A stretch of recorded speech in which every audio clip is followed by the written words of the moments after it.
Shalom Ouvracha. Aujourd'hui, nous avons des invités d'honneur de Montréal. Baruch Haba. Baruch Maboïm, Asher et compagnie, et Patrick.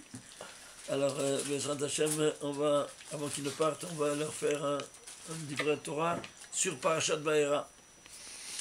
Parashat Vayera, vous savez que c'est la 4e parashat de la Torah, 4e, et chaque détail, il a son importance de la manière la plus spectaculaire. Par exemple, combien de mots il y a dans toute la paracha? Vous savez, avant tout, qu'est-ce qu'il y a dans l'événement central? La Akedat Israël. Akedat Israël. Combien de mots il y a dans toute la paracha? 2085 mots. Pourquoi 2085 pas 6 bananes? Parce que 2085, c'est autre que 5 fois 417. 5 fois 2085, c'est 5 fois 417. C'est quoi 417? Et c'est quoi 5? Dans les 5 mondes, il y a 417 mots dans chaque monde. C'est quoi que ça veut dire ça? Je ne comprends pas. Alors, il faut maintenant faire un recul pour comprendre. Et Israël, c'est l'objet du sacrifice. Ouais. Où se trouve pour la première fois le nom d'Israël, Icaré Israël, au 417e verset. Ah, c'est drôle ce clin, mais je veux comprendre pourquoi 417. Alors suivez-moi. Regardez ici, je vais vous apporter ici une dimension vraiment spectaculaire. On va prendre ici maintenant le monde des lumières. On sait qu'Israël il a apporté la lumière dans le monde d'un vieillard de centenaire et d'une mère qui avait 90 ans. C'était ce qui a illuminé leur vie. Vous êtes d'accord? Oui, très bien. Alors voyons un peu ici. Le domaine de la lumière. Quel est le domaine de la lumière? Le premier jour. Bereshit bara Elokim et haaretz, qu'il a créé, quoi donc? La lumière. Bon, on va centraliser toute notre attention maintenant, s'il vous plaît, sur quoi? Sur le domaine de la lumière. Regardez. Il dit dans la Torah, Vayomer Elokim yehi or, que Dieu dit que la lumière soit. Vayehi or, et la lumière fut. Vayar Elokim et à or, qui tov, et vu que le or était tov. Combien de fois il y a le mot or? 1 dans le premier jour. 1, 2, 3, 4, 5. C'est clair? Alors, on va prendre le domaine propre de la lumière, c'est-à-dire du premier au dernier mot lumière qu'il y a dans le premier jour. C'est d'accord? Hein? Combien de mots il y a? 18. On lève les 5 or, 13. 13 c'est quoi? Les 13 attributs de miséricorde divine. Qui sont synonymes à la lumière. On veut nous attacher la notion du 13, qui est Ehad, qui est Ahava, avec la lumière. C'est-à-dire, c'est le royaume de la lumière. La notion de l'unité divine. D'accord? Très bien. Alors, s'il vous plaît, on va entrer maintenant en détail. Bien, Rabbi Shimon le dit, Pachate Kotanti, des amis moi, de ce récit matériel. Alors, qu'est-ce que tu fais? Tu traduis en valeur numérique. Alors, ici, voilà, la valeur numérique, tout ça. Le total de ces 18 mots, ça fait 2861.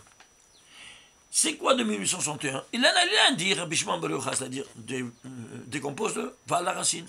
Tu peux décomposer 2861? Allô? Non, vous pouvez? un nombre premier. Non, un nombre premier. Lequel? En ordre chronologique, le 417e nombre premier. Renversant. Aïe, aïe, aïe, aïe, aïe, aïe, aïe, je t'abarabourais. Est-ce que vous vous rendez compte? 417e, un de plus, un de moins, tout s'écroulerait. La lumière. Alors, c'est la lumière. Alors, 417, je ne sais pas c'est quoi. Alors, traduis s'il te plaît en lettres dans l'ordre chronologique. 7, c'est quoi? Quelle lettre c'est? Zain. 10, c'est Yod. Et 400, Tav. Que tu as? Zaït. C'est quoi Zaït? L'huile d'onction. L'olive.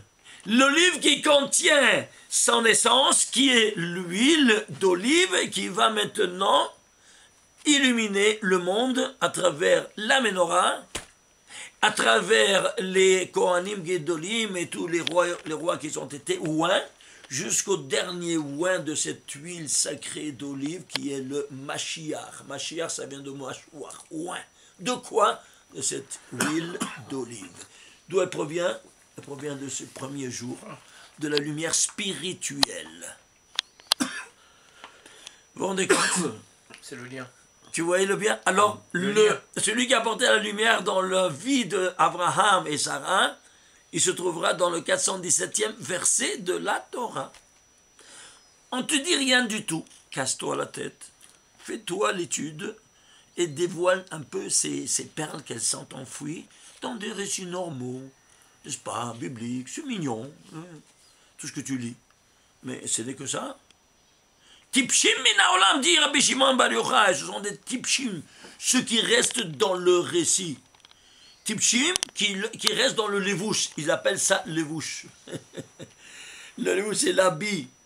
Tipshim, ce sont les lettres de pshat dans un autre ordre. Pour te dire, celui qui reste dans le pshat, dans le récit, c'est un tipesh. Il n'a pas voulu dire ça, mais il a utilisé les mêmes lettres. Vous regardez comment ce terme, il utilise. Il reste dans le levouche. Alors que tu dois t'extrapoler et tu vois ici des secrets de l'autre monde. Attends un peu, c'est pas terminé. Je ne viens même pas de commencer. Alors regarde ici. Cette lumière-là, elle vient de qui? De ton créateur. Comment tu dis mon créateur? Hachem Elokai. Oui. Hachem Elokai, mon Dieu. Oui. Très bien. Alors, ces 8 lettres ensemble, elles se trouvent dans toute la Torah 417 fois. 6 ou 8. Excuse-moi. Ici, je ne peux pas écrire Yud Kevavke. Pardon. C'est clair. Pour ne pas l'écrire en 20 langues de Dieu. Alors, il y a 4 lettres, et 4 lettres, ça fait 8 ou pas? Oui, non? Et 8, ça fait 16. Mais ici, ne court pas. Ici, Hachem Elokai. C'est-à-dire, ces 4 lettres ensemble, elles sont 417 fois dans toute la Torah. Est-ce qu'un homme il peut rédiger 80 000 lettres d'écrire et faire en sorte que Hachem et Elokai ensemble se trouvent 417 fois. Ensuite, tu peux être Elokeinu, Elokechem. Hein, tu comprends? Il y a après la continuation. Mais ces 8 lettres fixes ensemble 417 fois. Et vous vous rendez compte? Et si tout ça ne suffisait pas, on va aller maintenant voir ici quoi donc? On va prendre ici, par exemple, il y a tellement de choses. Par exemple, on va prendre ici, il y a 5 fois, alors dans cette paracha-là, on a vu qu'il y a 5 fois 417. Ça c'est 2085. Dans tous les 5 mondes, 417, à tous les niveaux. Alors si c'est ainsi, j'ai cherché combien de fois il y a le mot Zait dans toute la Torah. 5 fois le mot Zait. Seulement? Seulement. Les voilà. 5 fois. Pourquoi? Ça doit rentrer dans cet ordre d'idées. Des 5 mondes. Vous avez compris? 5 mondes. Alors même au mot Zait, je trouverai dans 5 versets dans toute la Torah. Stop. Attends, c'est pas terminé. Tu vas prendre maintenant ces 5 mondes. Le premier, lequel est-il? Le premier, il est ici. Dans Bereshit, 8e verset, 8e chapitre, 11e verset. Comme quoi, il est venu la Yona, à Noach, le pigeon, à Noach, et quand il a libéré, n'est-ce pas, de l'arche, et puis il est retourné avec... La colombe avec une feuille d'olive. Ça, c'est la première fois. Pour te dire quoi? Qu'est-ce que ça amène ici? Ça amène la bonne nouvelle. Alors, 5. Tu prends ces 5 valeurs numériques, ça te fait 18 718. Mais avant, allons voir ici, quel mot il est dans la Torah. C'est le... Regardez. C'est le 2000... Excusez-moi. 2592e mot de la Torah. Ce Zait. Ce premier qui apparaît dans la Torah. Pourquoi 2592? Je ne sais pas. Alors qu'est-ce que tu fais? Hein? 2592. 2592.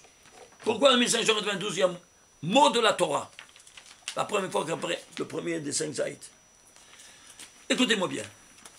Cette lumière spirituelle, elle s'est dévoilée à nous quand? Au Mont Sinaï. Oui ou non? Avec les 10 commandements. Prends toujours le premier mot des 10 commandements, il contient tous les 10 commandements. Quel est le premier mot des 10 commandements? Anochi. Alors, le compte, combien des mots il est de Bereshit? Et le 28 260e mot de la Torah. Anochi Hashem Elokecha, je suis l'Éternel ton Dieu qui s'est dévoilé à toi, mon Sinaï. Oui, Anochi. C'est le 28 260e mot de la Torah. Bon, et alors, pourquoi 28 260 et pas 61 et pas 59? Ben, décompose-le. Il se décompose en 2 en puissance 2, par 3 en puissance 2, par 5, par 157. Tout ça, le produit, c'est 28 260. Continue. Le 5, c'est le 4e nombre premier. 4, c'est 2. 2 en puissance 2. Le 157, c'est le 38e nombre premier. 38, c'est 2 fois 19. 2 fois 9. 19, c'est 9. 9e nombre premier. 2 en puissance 3. 2 en puissance 3. Voilà, on est arrivé à tout. 2 et 3. Tu fais la somme, le produit de 2 et de 3. N'est-ce pas? C'est la base. Ça te sort 2592. Et quand tu vas aller ici dans le domaine de la lumière, ce mot-là, Zaïd, se trouve au 2592e mot de la Torah. Racine qui est en harmonie totale avec le mot de Anochi qui a porté la lumière spirituelle dans le monde. Ils sont chanceux ces barbus. Vous vous rendez compte de ce que je vous montre ici? Et si tout cela ne se suffisait pas, pourquoi jusqu'à 117 on a appelé ça Zaïd? Tu sais pourquoi? Regarde. On a les 10 séphirotes. Vous vous souvenez? La 10e, c'est la Malchut. C'est elle qui agit dans tout le monde. Donc, il reçoit la lumière des 9, comme je l'ai dit plusieurs fois, et elle agit. C'est la maman. Elle agit. Très bien. Alors, la 10, c'est quoi? La 10e des séphirotes, c'est la 7e, parce qu'on fait une escalade, la 7e des inférieurs, n'est-ce pas? La dernière de 7. Et la 10e d'en haut. Donc, il y a 7, qui est la 10e de tout le système des 10 séphirotes. 7 et 10. Et maintenant, encore dans un niveau macro-dimensionnel, de tous ces mondes-là, il y a toujours 10 séphirotes, vous voyez? Oui, non, 10 séphirotes. Oui, non. Et nous, on utilise souvent les 4 mondes. Et chacun des séphirotes, de ces séphirotes, elle a en ADN tous les 10. C'est-à-dire, ici, comme on a vu ici dans les mondes, ici, il y a tous les 5 mondes, ici, dans chacun en ADN. Ici également, on a en ADN tous les 10. Chacun, il a 10. Ça te fait combien on a en détail? 100. 10 fois 10, 100. Oui, non. Alors, combien ça fait tous les 4? 100 par 4, 400. Eh bien, c'est le Tav qui se trouve, pour te dire, cette lumière, elle se trouve dans tous ces 4 en détail. Ishtabar Shemo, le 7, qui est système de 10. Et chacun de 10, il est en 10, dans le son. 4, 417. Ça fait Zayit. C'est le même principe que le mot Tov. C'est le même principe que le mot Tov. Vous vous souvenez? Rabbi Shimon Bar Yochai nous dit d'où c'est bien le mot Tov. Ben, le mot Tov vient de ce fait-là. Tête, c'est quoi? 9. C'est les 9 séphirotes qui donnent au Yesod, le Vav, le 6e d'en bas, n'est-ce pas? Et le Tov et le Vav, il va donner à la Malchut qui s'appelle Bait, que ce qu'il reçoit, c'est la maison, c'est la femme, c'est la maison, qui reçoit. Et c'est pour ça, Bait, c'est le Bet. C'est le mot de la lettre Bet. Alors, tête, Vav, Bet, ça fait le mot Tov. De là vient le mot Tov. Et vous vous rendez compte? Il explique chaque chose. Donc, comment ça vient les mots? Comment ils sont coordonnés? Partout des notions métaphysiques. Si on n'a pas étudié ça, on ne comprend rien de rien. Alors, qu'est-ce que tu vas aller étudier à l'université? L'origine des mots. Hamor. Personne ne t'enseigne des choses pareilles. Tu comprends? Ce n'est pas une langue conventionnelle, la langue sainte. La langue sainte, c'est une langue divine. Toutes les langues au monde sont conventionnelles, sauf la langue sainte. Pourquoi? Parce que vous voyez comment c'est le tsirouf otiyot, la permutation des lettres ensemble, qu'est-ce que ça nous donne? Alors, ceci étant dit, on voit maintenant, on avance. Alors, on a vu que ici, 417. Maintenant, ça c'est une chose. Il y a tellement de lumière ici que ça risque de faire péter les plombs, comme on dit, oui. Quand il y a trop de lumière, ça peut être les plombs, oui, non? Alors maintenant, attention. Dans l'olive, il y a son essence qui est l'huile. Trop de lumière. Alors tu dois neutraliser ces lumières. Sinon, ça te vient le Alzheimer. Vous entendez? C'est pour ça que celui qui mange l'olive, ça porte la shirra. Oui ou non? Vous avez déjà entendu ça? C'est quoi la shira? L'oubli. L'oubli. Mais c'est vrai, ça, Rabbi, on le dit dans la Torah aussi. Et comment? Où c'est écrit dans la Torah? Le Zohar te ramène ça. Ah. Il te dit ça porte la shirra. Et la Gemara te dit exactement. Fait, alors il faut pas manger les olives. Ah maintenant, et comment tu vas faire? Je vais manger une olive. Tu vas manger l'olive? Eh bien, il te dit, le Harizal, tu dois avoir 3 cavanotes pour neutraliser ces lumières. Lesquelles? Suivez-moi pour ne pas avoir le Alzheimer. Attention. Tu dois penser. Regardez. Alors, ici, je ne sais pas si je l'ai amené ici. Il n'est pas amené ici. Bon, je vous le dis. Vous pensez. Aleph Lamed. C'est le premier nom, le premier attribut des 13 attributs de miséricorde divine. Quel? Oui ou non? Alors, le premier, c'est la tête des 13 attributs de miséricorde divine. La miséricorde divine, tu l'appelles en cause. Comme c'est Aleph Lamed 31. Ensuite, qui va maintenant neutraliser 2 bâtés d'inim de rigueur qui me font tous l'Alzheimer. Qui s'appelle Elohim, c'est rigueur. Comme c'est Elohim? 86. Et même Tzadi Pe Tzadi, c'est la permutation de Yud Ke Vav Ke, du nom de Dieu, en Atbash. C'est-à-dire, la permutation, une des 231 permutations, c'est quoi? Atbash. La première lettre, elle interchange avec la dernière. La deuxième, Atbash. La deuxième bête avec le Shin. Quand tu dis Atbash, tu dis dans quel système jongler? Quand tu changes Yud Ke Vav Ke, la miséricorde, tu prends la rigueur. Tu fais la permutation, ça sort un nom de rigueur. Quelle lettre sort en permuté? Eh bien, ça, même Tzadi, Pe, Tzadi. Je répète, même Tzadi, Pe, Tzadi. Comment ça te fait? Même et Tzadi, ça fait 4-13, même Tzadi, Pe, Tzadi. C'est pas mal ça va. Ah, c'est pas mal. Même, ça fait 300. Même 40, Tzadi 90, Pe 80, Tzadi 90, total 300. Plus 86, 386. Plus 31. Plus 31, 417. 417, Zait. Tu as le shbang à toutes ces lumières-là qui vont te faire sauter les plombs. À cause des olives. Chaque fois que tu prends une olive, tu penses. Tu n'as pas besoin de le dire. Aleph Lamed, Elohim, même Tzadi, Pe Tzadi, et tu manges. Évidemment, avant tu dois faire la bracha. Pour le priaïs. Mais attention, autre donnée. Si toi elle est mouillée avec les cornichons comme dans un kidouche par exemple, on n'a pas le droit de mettre des olives ou des cornichons dans des kidouches. Et si on a des petits bâtonnets? Et pourquoi? Parce qu'on ne doit pas, tu dois faire un tiatana, ils sont tous mouillés. Ouais, mais si tu as un petit bâtonnet, c'est bon. Si tu as un petit bâtonnet, ça c'est mignon. Quoi? Tu m'entends ce que je te dis? Oui, j'entends. Alors c'est tout. Ouais. Et ceux qui mettent les petits bâtonnets, c'est pour essayer de satisfaire son appétit. C'est clair ou pas? Hein? Même avec le bâton, si tu veux savoir. Tu comprends? Toi, quand tu es le Pessah, avant de prendre le karpas, qu'est-ce que tu fais? Netila sans beracha, oui ou non? Et après tu prends le karpas? Oui, non? Pourquoi tu fais Netila?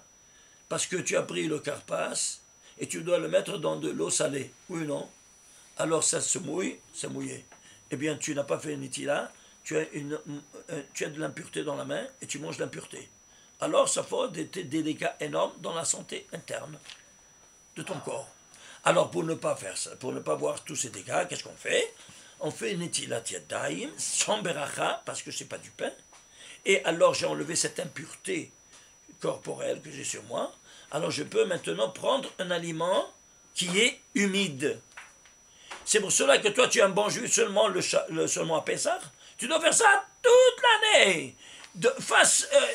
Pour toi, hein, l'huile d'olive, l'huile ou le cornichon sur une table du Shabbat du Kiddush, c'est comme le karpas, tu as compris, à Pessah. Tu peux prendre... Sauf si l'olive est toute seule. Grave, si le cornichon... est toute seule. Il n'y a pas l'olive. Comment? L'olive, elle est seule. Elle est dans comment elle est seule? Comment elle est seule? Le cornichon. Elle est dans... Elle est sec. Elle n'est jamais sec. Elle n'est jamais sec. Alors, il y a de l'huile avec. Pire encore. Alors, il y a 7 liquides qui rendent l'obligation de faire Nitilat Yadayim. Ah. L'eau, l'huile, le vin, ainsi de suite. C'est clair? Alors, chaque fois qu'il y a quelque chose d'humide, toi, tu n'as pas le droit de faire boré pliaès, tu le prendre, même un fruit. C'est ça, un Si raisin tu par exemple. l'ouvres, un raisin ou un fruit qui est mouillé, qui est humide, n'est-ce pas? Tu l'ouvres et ça devient humide, tu dois faire Nitilat avant. Sans bracha. Sans bracha, évidemment. C'est clair ou pas? Comme le karpas. Et donc, quand j'ai fait Netilat Yadayim, je peux le manger. Tu veux manger, tu veux la bracha et tu le manges. C'est clair ou pas? Et maintenant, ici, l'olive, il a en plus de tout, quoi donc? L'Alzheimer. À cause de ce dépôt de toutes ces lumières-là spirituelles que tu vois. Tu comprends maintenant ou pas? Alors, ceci étant dit, on avance. On avance, on a compris maintenant ces dimensions vraiment incroyables. On termine. Si vous prenez avec une fourchette, ça marche ou il faut pas? Attends, attention, il faut que ce soit une fourchette chat permis, c'est-à-dire une seule fois, en plastique. Ah. Si c'est en fer, tu n'as pas le droit de prendre un objet de métal et faire une bracha avec une fourchette ou une cuillère. Pourquoi? Parce que le métal, et pourquoi il a été rejeté dans la construction du sanctuaire? Parce qu'il a servi à tuer, à enlever la vie.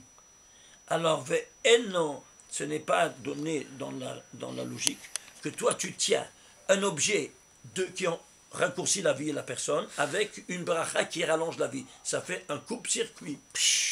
Wow. Alors c'est pour ça qu'on n'a pas le droit. On n'a pas le droit de faire une bracha en prenant comme ça, une cuillère, une fourchette en acier. Alors moi je prends en plastique. Quoi. Alors tu prends ou en plastique, ou tu prends en argent massif. En argent massif, ça marche. L'argent n'est pas du métal. Argent Pourquoi? massif, ça marche. L'argent, c'est chesed. Le métal, c'est din. Parce que ça tue. C'est la paix, tu l'as fait en une arme, tu l'as fait en métal, pas en argent massif. Ouais. Tu comprends? Parce que l'argent, il est malléable. Il est d'utile et malléable. Il se plie. Alors, c'est pour ça que, par exemple, dans ton service d'argenterie, tu vas voir que tout, c'est en argent massif, les cuillères et les fourchettes, sauf le couteau. La lame du couteau, elle est quoi? En inox. Pourquoi?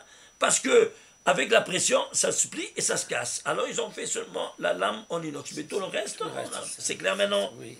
Voilà. Et pourquoi c'est malléable et utile l'argent? Parce que ça représente la miséricorde. Elle se plie à l'insistance de la prière. La rigueur divine. Alors, c'est pour ça que ça représente la miséricorde divine. G47. Hein?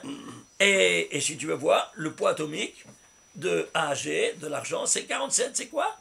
Eloki, Havaya, Yudke Vavke, la lumière interne, la lumière environnante, et qui s'est dévoilée au buisson ardent, qui vaut 21. 26 plus 21, ça devait combien? 47. Le poids de l'argent, et ça, donc, c'est toute la dimension de miséricorde divine qu'elle est renfermée dans quoi? Dans ce qu'on appelle l'argent. Et c'est pour ça que le kos du kiddush, il doit être en argent. Parce que massif. Non, argent massif, c'est d'argent, pas...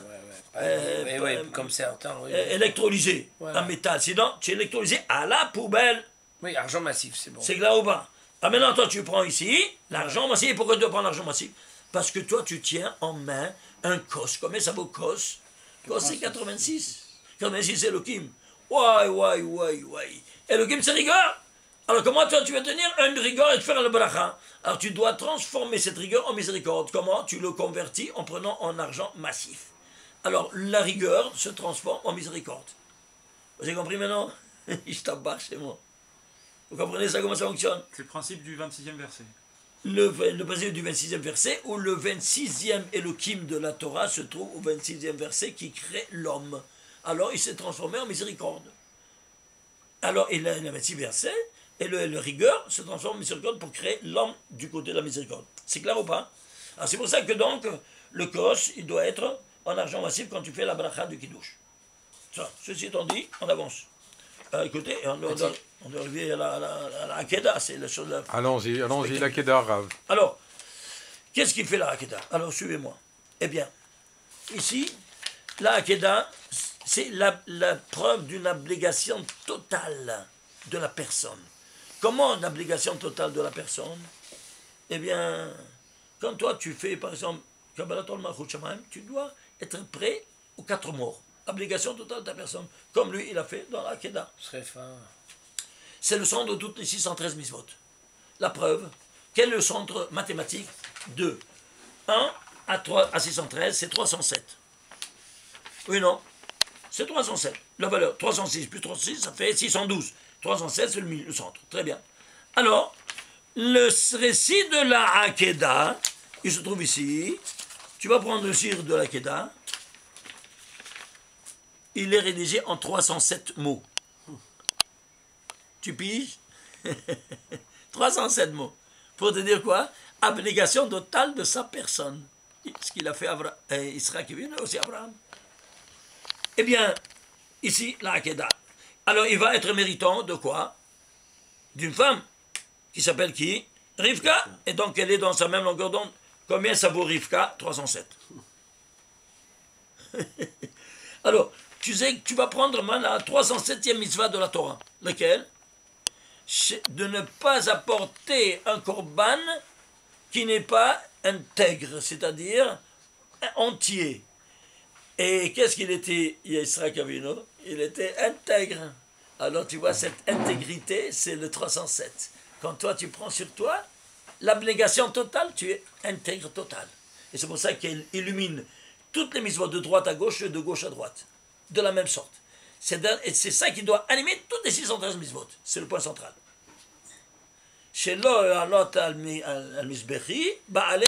Comme ça nous dit le 307e mitzvah. De ne pas offrir un Baal Moum, c'est-à-dire un défaut. Un animal doté d'un défaut. En 307. Alors maintenant, qu'est-ce que tu dis? Chaque lettre de la Torah, elle va t'enseigner ça. Tu veux savoir ça ou pas? Comment ça? Comment elle a été écrite? Elle s'est rédigée cette lettre? Avec un roseau. Comment on a pris roseau? Canet. Canet. Prends un canet s'il te plaît. Canet en entier. Kouf, Noun, Hey, 307. Donc chaque lettre de la Torah, elle vient t'enseigner ça, mais tu te rends compte de ça, je t'embarque chez moi. Hein? Pas de la folie. Et si tu ne suffisait pas, tu sais, moi je ne vais pas attendre, moi, même de la première lettre, pas du premier mot, de la première lettre de la Torah, on vient d'enseigner cet enseignement fabuleux de 307. Comment? Ça, c'est magnifique. Regardez. Bête, la première lettre de la Torah, c'est bête. Et qu'est-ce qu'il y a dans le bête? Le point. Un point. Comment il s'appelle le point? Je ne m'intéresse pas le point. Comment ça s'appelle le point? Dagesh. Combien ça vaut Dagesh? 307. Ça veut dire que Rivka, elle était déjà prévue depuis la création du monde pour Israël Dagesh 307 de la Hakeda. Mais attention, pourquoi tu dois t'offrir? Tu dois pourquoi t'offrir? Parce que le Satan, il est le Petahata Trovetz. Voilà. Il est tapis à ta porte. Le Petahata Trovetz 307. Tu vois? Il sait. Qu'est-ce qu'il égorge? L'abnégation totale que tu fais dans l'option de Misvot. Alors, il y pourrait dans la même mesure intensité, mais où? Il est dehors, barra, parce que tu as mis la mezouza, te protège, barra dehors. Tu ne peux pas rentrer. Ah, sache-le qu'il est dehors. Et comment dit la Torah dans Bereshit, dans Parashat Bereshit, les pétard, hatat, novetz. Et à la porte, il est tapis à ta porte. 307. Sans chanceux, c'est barbu. Et maintenant, c'est quoi 307? À qui a été donné cette mitzvah de 307? Tu sais à qui? À toi et ta femme. Démontre-le-moi. 307, est-ce que tu peux le diviser? Non. Un nombre premier, lequel? Le 64e nombre premier. C'est quoi 64? Gematria, Adam et Chava. C'est QFD, ce qu'il fallait démontrer. Donc, à qui est donnée cette observance de la plus fabuleuse mitzvot? Le centre de toutes les 630 mitzvot, qu'elle doit animer toutes les 630 mitzvot, abnégation totale de sa personne et de sa volonté pour faire la volonté divine. Tu piges à toi et à ta femme. Ils sont chanceux, ces barbus. Alors, ceci est tombé. Vous comprenez? Je t'en pas rabouré. Alors maintenant, qu'est-ce qu'on va? On va avancer. On va avancer. Et qu'est-ce qu'on a? On va toucher maintenant quoi? On va toucher maintenant. Regardez ici un dernier chose. Et attends, moi je vais vous dire, je choisis parmi toutes ces choses. Regardez.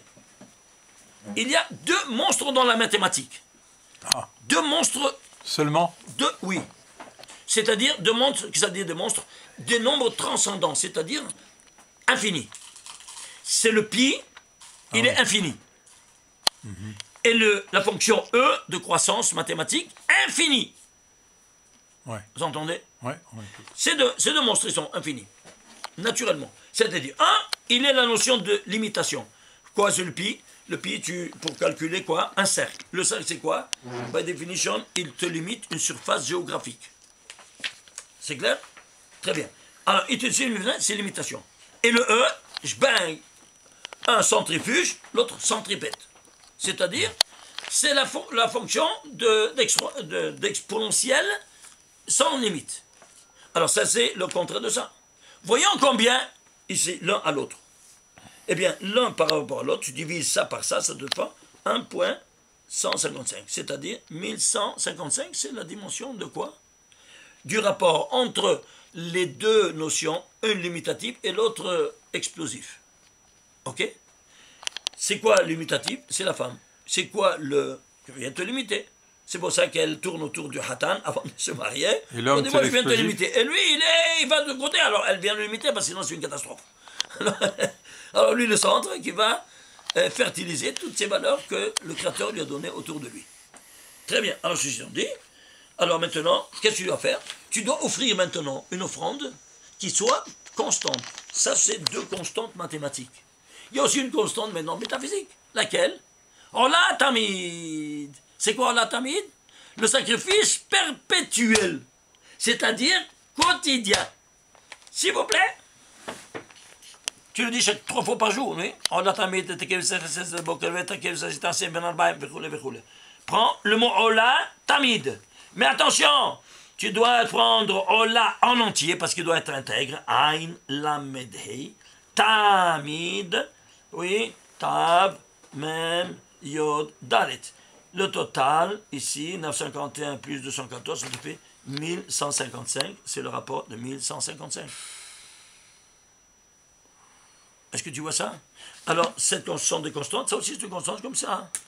C'est le rapport entre l'exponentiel et le limitatif, entre papa et maman. Ben voilà, regardez maintenant. Regarde, qu'est-ce que tu vois? Alors, si c'est ainsi, ce 1155, c'est quoi? C'est Olatamid, une offrande perpétuelle. Très bien. Et qu'est-ce qu'il a fait Abraham Avinu et Israël Avinu? Ils ont fait la première offrande, qui est la 10e de toutes les épreuves la plus élevée, oui, non? C'était Olatemima, Olatamid. Très bien. Alors je me suis dit, il doit y avoir ça ou ça, oui. S'il vous plaît, prenez le récit de Vayahar de Ma'elle, 22e chapitre de la Genèse, jusqu'à Shava, jusqu'à ce qu'il y ait la fin. 19 versets, ils sont rédigés en 1155 lettres. Est-ce que vous entendez ça? Oui. C'est pas de la folie? À quel moment? La Hakeda. Oui. Le récit de Hakeda dans ces de 19 versets du chapitre 22, il est rédigé en 1155 lettres. Pourquoi 1155? On dit Ola Tamid, c'est 1155. C'est le rapport entre les deux monstres de la mathématique, la force centrifuge et la centripète, la fonction exponentielle et la limitation de l'EPI. Vous comprenez ça ou pas? Et comment est-ce possible qu'on voit des choses pareilles et on ne les voit pas. On nous dicte l'infrastructure de tout le récit de la Torah, que vous voyez, Akeda. Et si tu prenais maintenant la gematria de tous ces 1155 lettres, ça te fait 78 093. Tu vas à la source, tu le décomposes. Ah, on voit mal. 70 093. Tu vas ici à la décomposition. Ça te fait combien? Le final, c'est quoi? C'est 12 au cube. Ouais, c'est quoi 12 au cube? C'est la racine de tout ça. C'est quoi 12 au cube? Eh bien, le nom divin de la miséricorde divine, c'est Yud Keh Vav Keh. Il a 12 permutations. S'il a 12 permutations, on a déjà fait plusieurs fois. Je ne veux pas faire sortir les dossiers parce que ça va retarder. Les 12 permutations, on lui dit, je vous rappelle, 12 permutations, ces 12 permutations sont la base de toute la création universelle. Au niveau temps, espace et matière. Au niveau temporel, 12 heures le matin, 12 heures le soir. Chaque heure, il est animé par une des 12 permutations du nom de Dieu. Au niveau macro-temporel, c'est quoi? C'est l'arc d'un an, 12 mois. Au niveau spatial, les 12, quoi? Au niveau l'espace, la sacralité, c'est dans le Harabait. Il y aura 12 portes d'entrée dans le Beth Amikdash. Au niveau, ça c'est microspatial. Macrospatial, toute la Terre Sainte, elle sera repartie en 12 contrées. Au niveau giga, méga, macro, universel, il y aura 12 signes zodiacales qui seront animés chaque signe zodiacal par une permutation du nom de Dieu, comme chaque partie du Eretz Israël, comme chaque porte.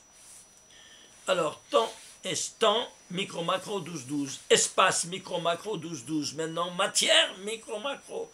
Au niveau matière, c'est quoi? Eh bien, c'est drôle comment une pluralité de matières s'organise toujours en 12. Tu vas dans un magasin, tu dois acheter une douzaine, douzaine le service de porcelaine, douzaine les œufs, douzaine, chaque chose. Oui, non. Et si tu vas macro-dimensionnel, macro-matière, c'est quoi? Ben, c'est un wholesaler. Grossiste, tu as 12 douzaines ou 24 douzaines. C'est incroyable. Alors, au niveau maintenant de la matière animée d'esprit, il y aura quoi? 12 enfants de Yaakov qui seront chacun animés par une permutation de Dieu, qui seront à la tête des 12 tribus du peuple élu sur la terre, qui est en Israël. Et c'est pour cela que c'est 12 ici, 12, temps, espace et matière, c'est tous ces 12 au cube, 12 par 12 par 12, ça fait la guématra de tout ça qui était présent dans la Hakeda pour nous démontrer qu'est-ce qui se passe ici et comment on peut percevoir cette 10e épreuve. La 10e pourquoi? Parce que c'est la Malchut, c'est la 10e. C'est pour ça qu'il est arrivé, où ça? Il est arrivé à l'endroit, à l'épreuve la plus élevée. Et pourquoi? À 137 ans, vous vous souvenez, 137, je termine avec ça, parce que c'est le rapport entre la vitesse de l'électron, qui est 1/137e de la vitesse de la lumière, 300 000 km à la seconde.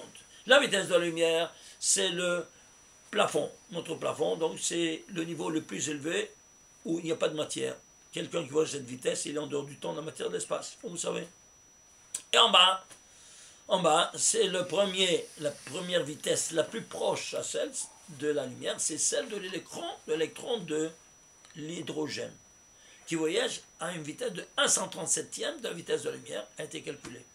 Alors c'est pour ça qu'entre la matière, qui est l'hydrogène, et l'esprit, qui est là, il y a 137 degrés.